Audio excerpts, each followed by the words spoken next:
خوشحال جي بسم الله الرحمن الرحیم.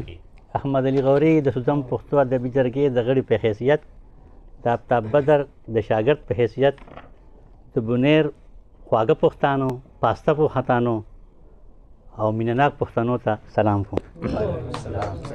عموما زه خو د ویلو په خیال باندې نه راځم، زه د اورېدو په خیال راځم. ما له اورېدل زیات خوند راکوي د ویلو نه. خو سکرټري صاحب دعوت راکړو نو مال خو غزل نه راځي، زه څه نالایقه غوندې شاعر یم. زه چې د غزل مې ولیکم نو هغه زه چې د بدر صاحب د خیم نه بدر پسې د قلم په دې چاړه راواخلي، دا شعر ته کټ کړه، دا ټکي ته کټ کړه، نو وایم دا غزل به پرېږدم. نو زه صرف عنواني شاعري کوم، عنواني شاعري کوم، نظم غوندې یو ورکوټ نظم ته وایم لکه څنګه چې دا نور دی داسې مونږ د هم بنیان یو، هغې سپیکم بلکې غاړې مونږ کپن پورې اریان یو. دا زمونږ په منځ کې ولې خدایه دومره تفاوت دی؟ مونږ نستی ځپلې خلک د هغو څخه دولت دی، په کلهمه دنیاګۍ د بېلمازو حکومت دی.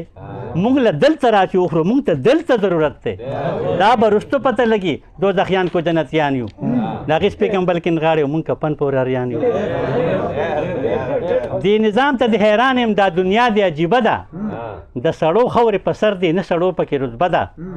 ګناهګار د دنیا پاک شو خو توره کړې ستا کعبه ده، زه کعبې تورول نه کوم، زما دلته کې توبه ده. ته خو ورځې مالې دې شي، ستا خو ورځې دبدبه ده. نو مونږ کعبې ته درتلی نه شو، خدایه ډېر غریبانان یو، د هغې سپیکم بلکې غاړې مونږ کپن پورې اریان یو. دا هر څه تا پیدا کړي، ته د کل جهان خالق یې، دې کې هېڅ هم دروغ نشته، په رښتیا باندې صادق یې. مونږ موتیان د هغې سړي وو چې په چا باندې عشق یې، مونږ په تمه د شفقت یو، هغه وی چې ته شفیق یې. نو دې جنت ته به نور څوک ځي، بس خو مونږ یې وارثان یو، د هغې سپیکم بلکې غاړې مونږ کپن پورې اریان یو. شکوې نه کوم مالکه، بس خو تا سره مشغول یم، چې په تا اعتراض کوم نو دا زه دومره معقول یم.